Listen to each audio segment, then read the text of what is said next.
بذكر الله ترتاح القلوب وتنزاح المتاعب والكروب وتنزل رحمة الغفار. بسم الله الرحمن الرحيم. الحمد لله رب العالمين والصلاة والسلام على أشرف المرسلين. السلام عليكم ورحمة الله وبركاته. Toujours sous l'aspect de cette orientation qui nous dit que celui qui se connaît son Seigneur. Ibn Ata'illah nous donne là une très belle sagesse où il nous dit ceci. تحقق بأوصافك يمدك بأوصافه تحقق بذلك يمدك بعزه تحقق بعجزك يمدك بقدرته تحقق بضعفك يمدك بحوله وقوته. Ce qui signifie réalise quelles sont tes qualités, il te renforcera par ses qualités. Réalise quelle est ton humble condition, il te renforcera par son prestige. Réalise l'état de faiblesse qui est le tien, il te renforcera par sa puissance et sa majesté. En fait, c'est lorsque l'être humain prend conscience de ses propres limites et de sa faiblesse, eh bien qu'il bénéficie du pouvoir de son Créateur et de la force de son Créateur. Cette sagesse comprend une règle d'or. Autant l'être humain a conscience de ses propres limites, autant il se rapproche de son Créateur dont la perfection n'a pas de limite. Lorsqu'il prend conscience de la faiblesse qui est inhérente à sa nature, eh bien Dieu le couvre de sa force. Lorsqu'il a le sentiment d'être incapable d'entreprendre quoi que ce soit, il a une forme d'humilité qui relève de cette prise de conscience de ce qu'il est réellement, c'est-à-dire un être qui ne peut rien, strictement rien par lui-même. Dans cette posture d'humilité, Dieu le couvre de considération et de la puissance qui est la puissance d'Allah subhanahu wa ta'ala.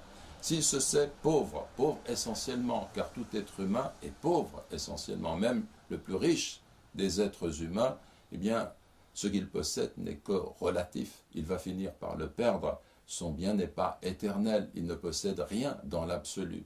L'être humain qui comprend qu'il est essentiellement une créature pauvre, qui a besoin de façon continue de son Créateur. C'est l'une des fonctions d'ailleurs du mois de Ramadan, parce que cette façon de jeûner, eh bien, elle nous fait prendre conscience de notre faiblesse. Sans cette nourriture que nous consommons habituellement de façon continue, eh bien, en quelques heures, en quelques jours, l'être humain n'est plus rien.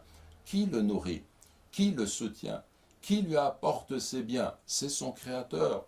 Et donc, c'est cette prise de conscience de notre rapport à Allah, cette humilité qui nous donne la force, qui nous permet de bénéficier de cette force et de comprendre une vérité qui est résumée par cette parole, la hawla wa la quwwata illa billah, il n'y a de force, il n'y a de puissance qu'en Allah. Cela signifie réellement qu'il n'y a pas de force, que nul ne peut entreprendre quoi que ce soit sans le concours de son Créateur, qui lui donne vie, qui lui donne justement les moyens dont il dispose pour accomplir ce qu'il peut accomplir.